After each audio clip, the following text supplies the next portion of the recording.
Alrighty, thank you everybody for tuning in to the 14th iteration of the Konoha Companion. My name is Joshua, and I'm your Konoha Companion as always. And on this episode, we're going to be covering Season 1, Episode 14 of Naruto, entitled The Number One Hyperactive Knucklehead Ninja Joins the Fight. And before we get into the episode, I'm going to give you a quick breakdown of what happened on the previous episode in my own words. To make it quick, Squad 7 headed to the bridge without Naruto so that he could rest because he'd been overworking himself with his chakra control training. When Naruto wakes up, he rushes out the door to catch up with his team because he doesn't want to leave them hanging. At that point, Tsunami gets kidnapped by Gato's two primary thugs, Old Gray Hair and Old Eye Patch.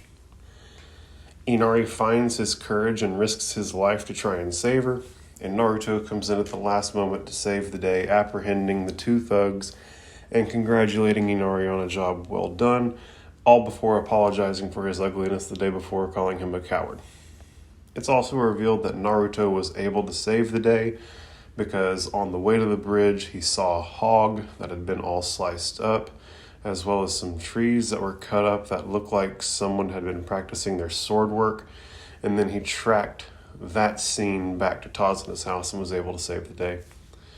Naruto leaves Inari in control of the situation and heads for the bridge, and it's revealed that Zabuza and Haku have ambushed the rest of Team 7 on the bridge while all of this was transpiring, and we find ourselves in a situation where there's a one-on-one fight happening between Sasuke and Haku. Sasuke seems to have the upper hand, but winds up being trapped in Haku's secret ice crystal mirrors jutsu, which basically puts a dome of crystal ice mirrors around Sasuke, and each of the mirrors has a reflection of Haku in it. And this enables Haku to simultaneously attack the person trapped within the dome from range and from every direction that there is, that there's a mirror facing simultaneously, which he does to Sasuke, leaving Sasuke effectively turtled up, getting hit by Senbon, the thrown little ninja needles, at an overwhelming rate. I do want to point out that it's odd to me that Haku didn't snipe and kill Sasuke, right? Like, Haku clearly has the ability to snipe and hit pressure points in Zabuza's neck at range. You'd think he'd be able to easily, while Sasuke's turtled up and unable to move, would be able to hit a vital organ. And so I wonder if he's soft, or I wonder if he's really mean. Like, it's either he's soft and doesn't want to kill the guy, or he's mean and he wants to prolong his suffering, right? Or some variable that I'm not considering. But it's definitely noteworthy to me, right, that he hasn't just put one in Sasuke's heart.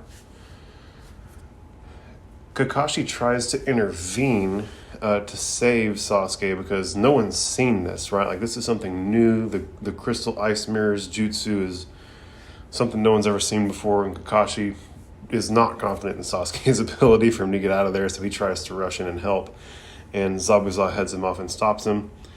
Sakura tries to throw a kunai, but Haku catches it midair, and when he does this, the attacks from within the dome stop. And so at this point it can be, not necessarily concluded, but can be pretty effectively inferred that whenever Haku's real hands are occupied doing something other than attacking, so too are the hands of all of the reflections and all of the mirrors. And so, the relationship between correlation and causality isn't necessarily absolute at this point, but it's definitely seeming that way.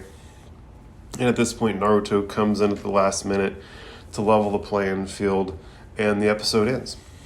And this episode starts, you guys are going to get a whole other rundown now, where it's kind of a breakdown of the entire arc to this point by Iruka. And Iruka comes in saying that the village hidden in the leaves, many of the world's greatest ninja have come from this secret village, and it shows us the Hokage's faces painted over, the original prank that we saw Naruto pull in episode 1. And then it shows the scene of Naruto running away from the ninja, trying to chase after him to get him for committing that prank. And Iruka continues, Naruto Uzumaki, he's the number one prankster of the village. He's also determined to be the greatest ninja of all. and Naruto comes flying across the screen yelling, "Give it up, losers." And Iruka continues on. His sexy jutsu is one of the unusual techniques he developed, and it shows Naruto's sexy jutsu turning into a hot blonde. And it also shows Iruka blowing up on him, yelling to Naruto to cut your stupid tricks, this is your last warning. And it's the scene where Iruka has those like pieces of white cotton or whatever they are protruding from his nose. And I still want someone to come in and enlighten me about what's happening there, because I still don't understand what Iruka has in his nose. Iruka continues, but Naruto had a secret inside that even he didn't know about. 12 years ago, a nine-tailed fox nearly destroyed our village. And it shows the nine-tail attack. And Iruka continues, to save us, the spirit of the beast was sealed away inside a child. That child was Naruto. And it shows Naruto on the swing alone, ostracized, looking at the kids graduating. And Iruka continues, the adults of the village shunned him because they knew he had the beast spirit inside of him. And it shows the scene where the two girls notice Naruto on the swing post-graduation, and one of them says, you see him? It's that boy. I heard he's the only one who failed. And the other harumphs and goes, well, it serves him right. And the first girl wonders, just imagine what would happen if he became a ninja.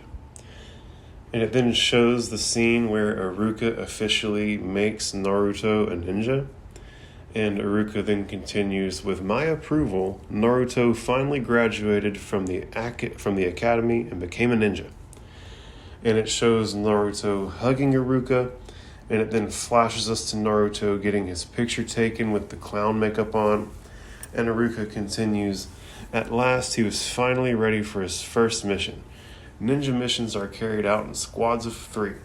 To this point, we have Squad 7 on the screen, and they're silhouetted, and they're effectively highlighted, each of them individually, as Iruka talks about them moving forward. And Iruka adds, Naruto's group includes Sasuke Uchiha of the legendary Uchiha clan. Sasuke's superior skills constantly frustrates Naruto to no end, which is true. But it's also a good thing, right? That frustration definitely instigates productive growth out of Naruto, and witnessing that growth in Naruto definitely motivates Sasuke to grow on his own, right? So it's like a snake eating its own tail type of situation where it's a really, really positive thing that's happening for both of these guys. He then continues, the other member of the trio is Sakura Haruno, a kunoichi, a female ninja.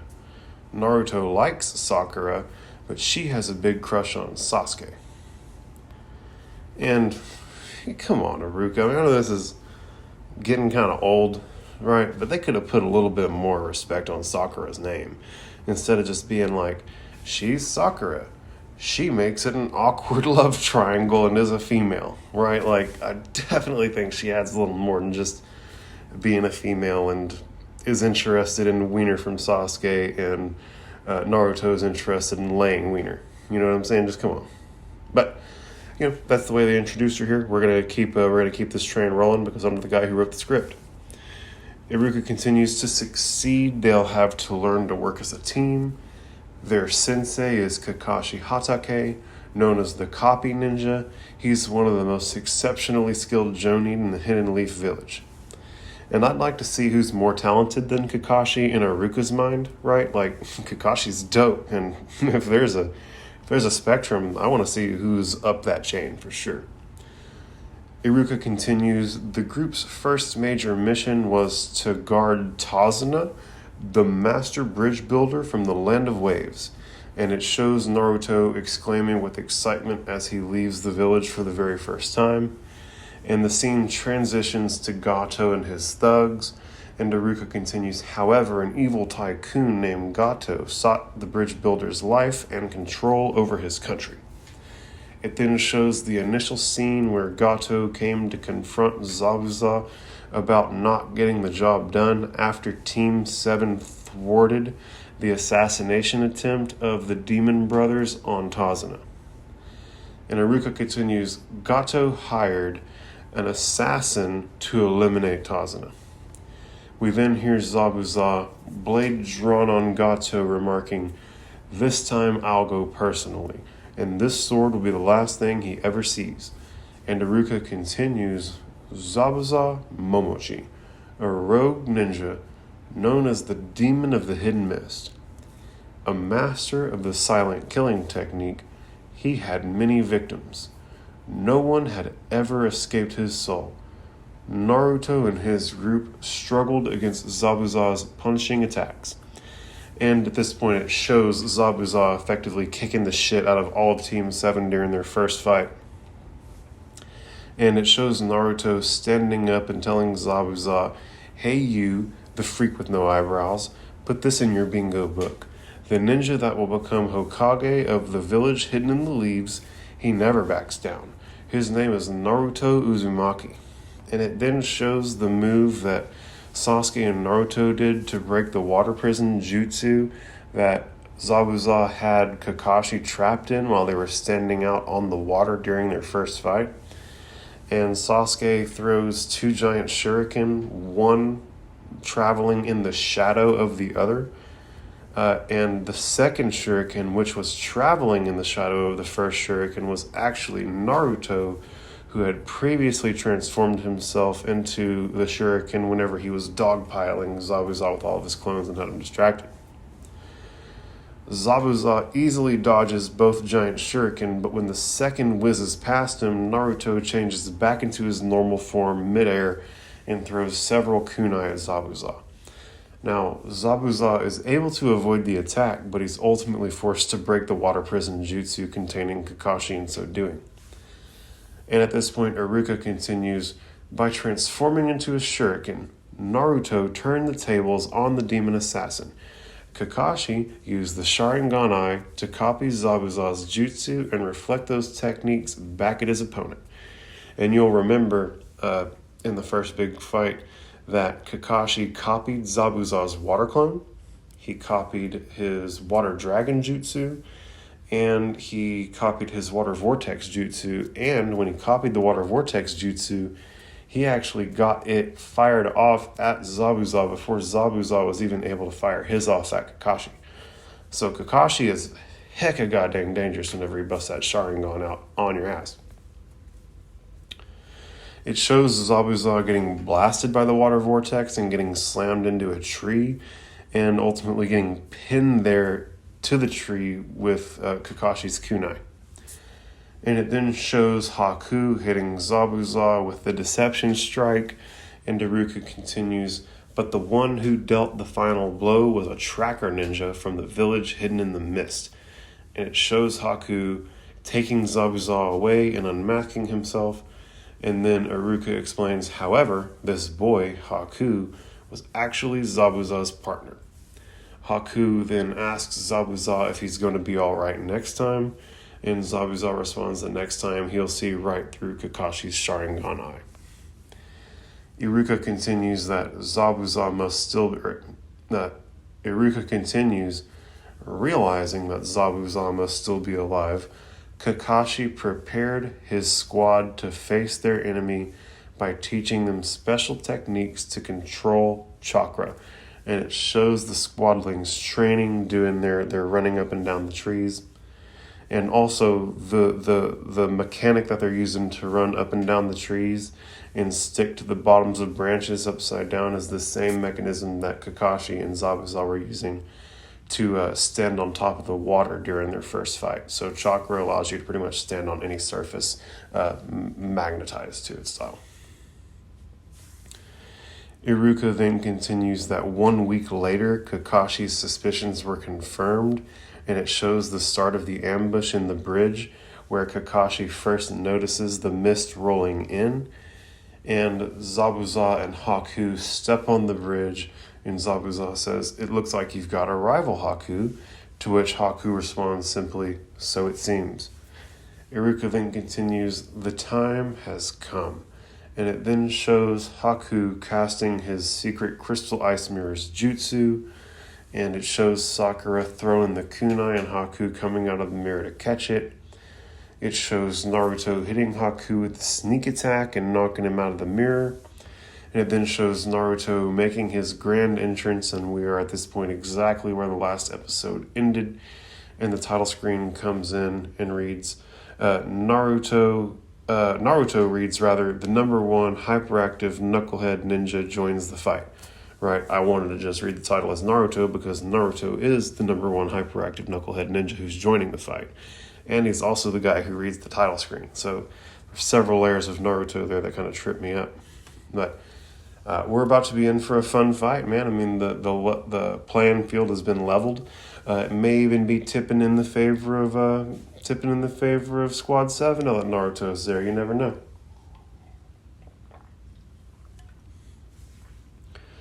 And at this point, the smoke clears, and Naruto and Haku kind of stare each other down. And Naruto exclaims, now that I'm here, everything will be all right. And Tazuna looks on, shocked, and Sakura exclaims, excited for Naruto. And Naruto then continues with a flex. You know how in stories the hero shows up at the last minute and then kicks butt? Well, that's what I'm going to do right now. Believe it. And Zabuza looks over and goes, ugh, this brat again. And Sasuke, looking up from the ground, from within the crystal ice mirror dome, thinks, shut up, Naruto. And Kakashi thinks, ugh, what an idiot. If he'd have stayed hidden, he could have been so much more effective. And Kakashi may need to slow his roll a little bit, man. Naruto's a slippery little guy. He's always coming in with like clones and hitting you from the side and stuff. So this might be a clone. We never know. And Haku thinks that boy. And it flashes us back to Haku asking Naruto what he's doing, sleeping in the woods during their herb picking / chakra control training bump in the woods experience. Naruto tells Haku about how he's out there developing his skills to get stronger. And it takes us back to Haku, Naruto standing off in the current moment on the bridge. And Naruto exclaims, your history. And he casts his Shadow Clone Jutsu. And in this moment, Zabuza throws several shuriken at Naruto. And Kakashi yells for Naruto to move, who kind of panics and freezes up. And just as the shuriken are about to hit Naruto, Haku knocks him out of the air with his Senbon. And this shocks everybody, right? Why would this fool do that? Is he protecting Naruto? Does he have a little femboy crush on our boy Ninetales? Or is he just wanting to fight Naruto himself? Who knows? Sakura remarks, they missed him. And Tazuna responds, their weapons canceled each other out. Amazing. Now that's what I call lucky, I think. And Sakura then scolds Naruto, what are you doing, Naruto? Are you crazy? And Kakashi adds in, this is a battle, not a talent show. Don't let your opponents see your jutsu. The shinobi's art is deception. Always keep the enemy guessing. Even when executing a single jutsu, one must distract their opponent's attention, catch them off balance and outmaneuver them. You just turned yourself into a human target when you enter a battle like that. And Naruto hates hearing this and screams and pleads that he's sorry and that he was just trying to rescue everybody. And Kakashi then goes, but there's another mystery here. And Zabuza then asks Haku, what is he doing? And Haku responds, Zabuza, this boy, let me fight him my own way, please. And Naruto flexes and yells for him to bring it on. And the beat builds, and Zabuza tells Haku, so you want me to leave this to you, is that it, Haku? And Haku doesn't respond, and Zabuza remarks, as usual, you're too soft. And Haku lowers his head and asks Zabuza to forgive him.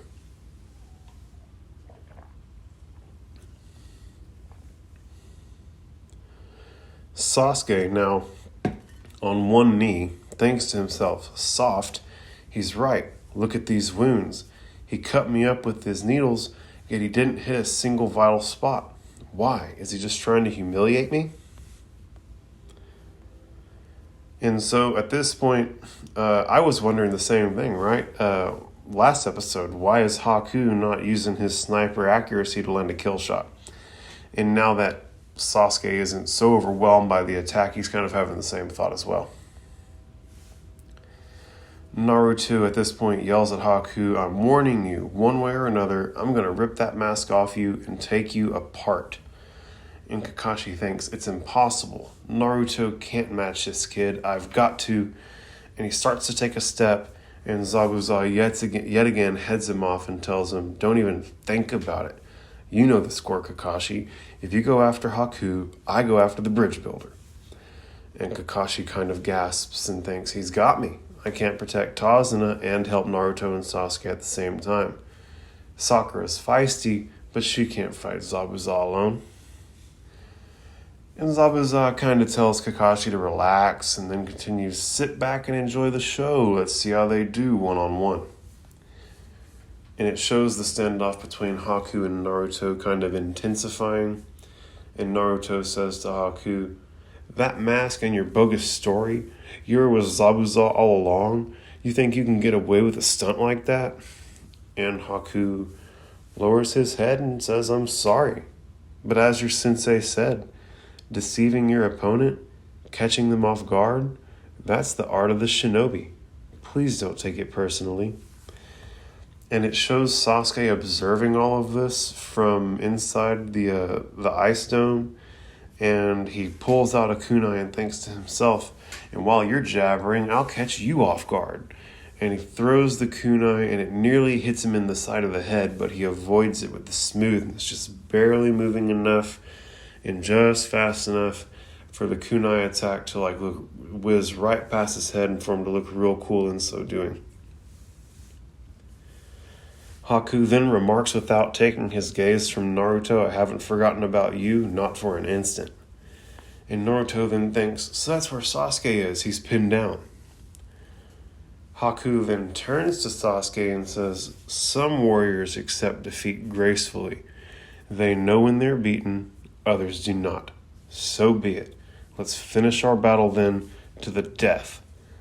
And Haku then starts walking slowly towards the ice dome, and Naruto demands, hey, where are you going? And Haku stops as he's about to enter the mirror and looks back at Naruto and says, it's all right. We'll have our fight next. And he walks into the mirror.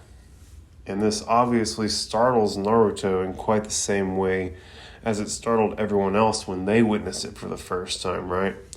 And Naruto thinks, what is he? And Sasuke then thinks, here he comes. And it shows Haku's reflection in the mirror that he had just stepped into. And Sasuke notes this mirror as where the real one is. He then reaches to draw a weapon, and Haku says, I'm behind you. And Sasuke gasps, and at this point it kind of pans and reveals that Haku is now in the mirror behind Sasuke with his Senbon drawn. And it then shows that Haku's no longer in the original mirror at all. And Sasuke thinks he transported himself in an instant. How? And as he's thinking this, the other mirrors have their reflections of Haku appear kind of one by one. And suddenly the Senbon barrage starts slashing Sasuke all over again. And Haku stops the assault and Sasuke falls to the ground. And Naruto and Sakura both yell out for Sasuke. Naruto then thinks, what is he? Sasuke is getting all ripped up, and I can't even tell where the attacks are coming from. How's he doing that? And Sasuke also thinks, what kind of jutsu is this? Could it be he has clones hiding in the mirrors, all throwing needles at the same time? No, they're too fast for that. I can't even see where they're coming from. And if it was just a clone jutsu, then he wouldn't need the ice mirrors. Those mirrors are definitely the key to his attacks. But what's my next move? And I don't know, man. I think the big tell is that he wasn't able to attack whenever he caught the kunai, right? Like, it's obvious that they're reflections because the attacks had to stop whenever the original thing that was casting the reflection stopped attacking, so too did all the reflections. But, Sasuke and I are both there, right? We're both kind of thinking the same thing at this point. Kakashi then yells, "Naruto, Sasuke, think. You have to attack from the outside and from the inside at the same time." And Sakura thinks, "To figure out how the mirrors work." And Naruto flexes and thinks, "I've got it." And Sasuke then thinks, "Yes, it's all about positioning. And Naruto and I are in the perfect position. If I attack him from here and Naruto hits him from the outside, we can do it." And suddenly Naruto taps Sasuke on the shoulder and tells him he snuck in there to save him. And Sasuke's clearly just shocked and pissed by this. And Naruto continues, "Pretty cool move, eh, Sasuke?" And everyone is mystified by this level of stupidity. Kakashi even remarks aloud, "Naruto, you sneak up on your enemies, not your ally." Sasuke then angrily yells to Naruto that he's a complete loser and that he's a shinobi who needs to think carefully before moving. And Naruto claps back, "What the heck's your problem? You should thank me for coming in here to help you." And Sasuke goes on to explain to Naruto how he screwed up, but winds up too frustrated and yelling, "Forget it, I've had it with your mistakes." And Naruto yells back, "I've had it with your attitude, believe it." And Kakashi thinks to himself, Naruto is quickly building a solid reputation as the most clueless ninja in history. The more he helps, the worse things get. And goddamn, Kakashi, chill out a little bit. Homie's the only reason why you ain't dead in a water jail right now. You got hella caught by Zabuza in a water prison, and Naruto hit everybody with the super deception stick and got you out of there, man. He's got some cleverness. I don't know. Maybe Naruto's just my boy. I'll fight Kakashi. Some bullshit. But, definitely screwing up this episode for sure. Definitely. Naruto's definitely having a hard time this episode. But come on. Things didn't get worse whenever he helped you out of that water prison jutsu, asshole. Naruto's legit turning into the Rodney Dangerfield of anime real quick. No respect at all. Bullshit. Sasuke stands up and proclaims, "That's it. I'm going to destroy these mirrors right now." And Sasuke throws a bunch of hand signs and yells, "Fire style." And Naruto stops him and asks, "What attack is he using?" And Sasuke responds, "These mirrors are made of ice. How do you destroy ice? Figure it out. Fireball jutsu." And he blows a huge fireball at the mirrors in front of him, but it has legit no effect. Which Naruto confirms when he exclaims, "That didn't do anything at all."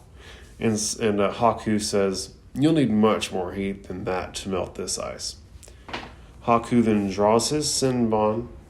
The mirrors glow white, and he starts his attack on Naruto and Sasuke simultaneously. And the attacks send them both flying, and the attack stops, and Naruto sets up and exclaims, "Where is he? Where's the needle attack coming from? Are they clones? We've got to find the real one. Which one is he?" And Haku tells them, "Look into every mirror as hard as you like. You'll never learn the secret." And Naruto questions aloud, "Oh yeah?" And he casts his shadow clone jutsu, but Sasuke yells, "No, don't." But it's too late. Naruto's already made a bunch of shadow clones, and they're frantically attacking the mirrors. And Naruto yells, "You've got 100 mirrors, then 100 of me'll smash them all, and I'll find where you really are." And it then shows the real Haku leaping from mirror to mirror, slashing the clones individually, and they all turn into plumes of smoke, and it's kind of like going in slow motion, right? This is all happening super duper quick. And Naruto plummets to the ground, having basically gotten his ass kicked really badly. And Haku then tells him, "These mirrors only reflect my image, allowing me to transport myself at light speed.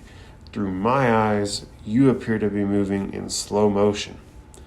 And Kakashi groans and says, "I knew it. It's a bloodline trait. Kekkei Genkai." And Zabuza laughs. And Sakura asks, "Kekkei Genkai? What is it?" And Kakashi says, "It's like my Sharingan. You can't learn it.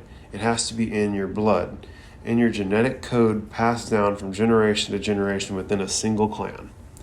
And Sakura interjects, but that means, and Kakashi responds, yes. Even I can't copy that jutsu. There's no way to destroy it and no way to stop him. And, okay, Haku, I see you. Maybe your secret jutsu stays a secret. Keep your secrets then. You know, damn, I thought that for sure busting out. I thought that I was for sure going to get to see Kakashi doing a crystal ice mirror jutsu on somebody in the future. But no, that's been taken from us, even according to Kakashi. At this point, it takes us back to Naruto and Sasuke, and Naruto lowers his head and remarks intensely, I couldn't break through, so what? He's not going to stop me. I'm not giving up, and I'm not going to lose here, because I have a dream. No one's going to take it away from me. Someday I'll be respected in my village. That's my dream, to be the greatest Hokage. Our man Naruto, man, sticking to his principles. The guy is, like, every time he's down and out, that beacon of light that is becoming respected and taking care of the village as the Hokage is always there for him. And it's always just like his why, his motivating factor that compels him is always stronger than the motivating factor that compels his opponents. And it comes down to a battle of ego wills, and this fool has got the strongest psychological backbone out of everybody because he's got this, like, dead set goal in his mind that's clearly defined and he's working towards it. And Haku questions dreams, and it flashes back to Haku homeless in the snow, and Zabuza walks up and laughs at him and calls him a pathetic little urchin, which that's a dope little insult. I might start calling people urchins. I'm not from Japan, I'm not a seafarer, I'm from Texas. We ain't got urchins in Ladybird Lake, but damn, you know, that's not a dope visual. Calling someone an urchin, that's worthwhile. Probably gonna bust it out on one of my business partners. Like, bro, you're an urchin. But he then walks up and kneels and questions, nobody wants you, huh? Before winter ends, you'll die with nothing, not even a dream. And Haku smiles up at Zabuza, and this catches Zabuza way off guard. And Haku says, yours are like mine, mister. We're both the same. And it brings us back to the bridge in the here and now. And Haku says, it was not my desire to be a shinobi. It's painful. I don't want to kill you, but if you advance, I'll have no choice.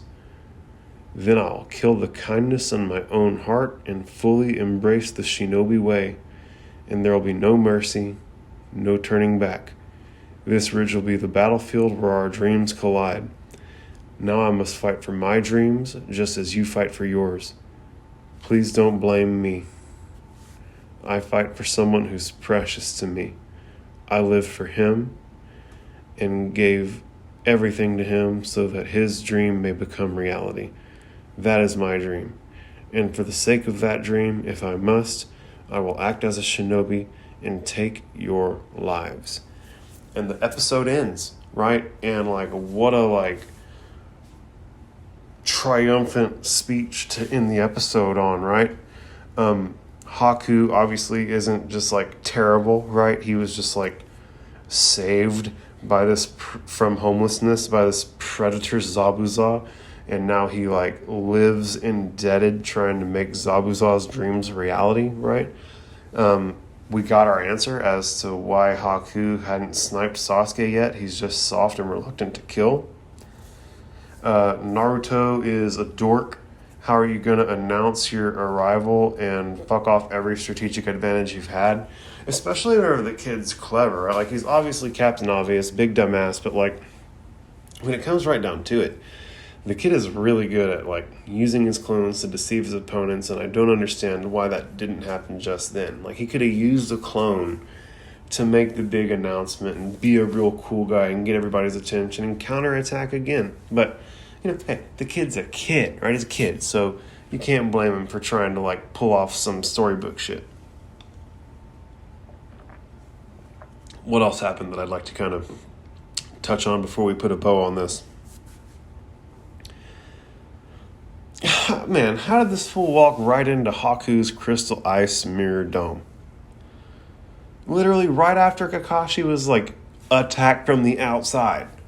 And then like as everybody's confirming this in their head, Naruto goes right into the dome. So dumbass move there. This is the second instance of a Kekkei Genkai, an inherited special clan particular jutsu in the show so far. Aside from the Sharingan, Haku's secret crystal ice mirror jutsu. It's wild that Kekkei Genkai can't even be copied by the Sharingan. I definitely thought that that would be like the special thing, right? But I guess it just doesn't copy Kekkei Genkai. It doesn't copy these special jutsu that can only be performed by people who have the right particular genetic makeup. And to put a bow on it, man, I really am curious to see how this fight is going to play out now that Naruto and Sasuke are both in the dome, and Zabuza has Kakashi and Sakura kind of in a checked stalemate. It's definitely going to be interesting. I wonder how or if, obviously, I doubt they're going to die in this dome, right? These are like the main characters. They're not going to die in the first big fight. But, how are they going to get out of there, man? It's definitely a wild deal. The fire doesn't melt the crystal ice.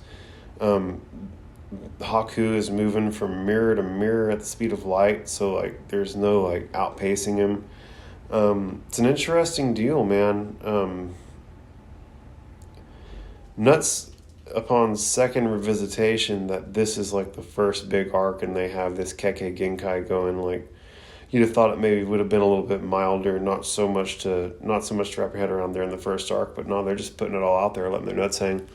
But at any rate, I said I was going to put a bow on this, and I could sit here and digress and talk bullshit about Naruto for forever. So, I won't drag it out for everybody too much. Y'all have effectively gotten your review in, and you've gotten my kind of pointed thoughts at the end of the episode, so I won't just digress into another hour of talking about nothing. And so, guys, I really appreciate everybody for coming in and listening. I'm really looking forward to covering episode 15 with you guys. And again, I'm Joshua. I'm your Konoha companion. Thank you so much for listening. Have a fantastic rest of your evening.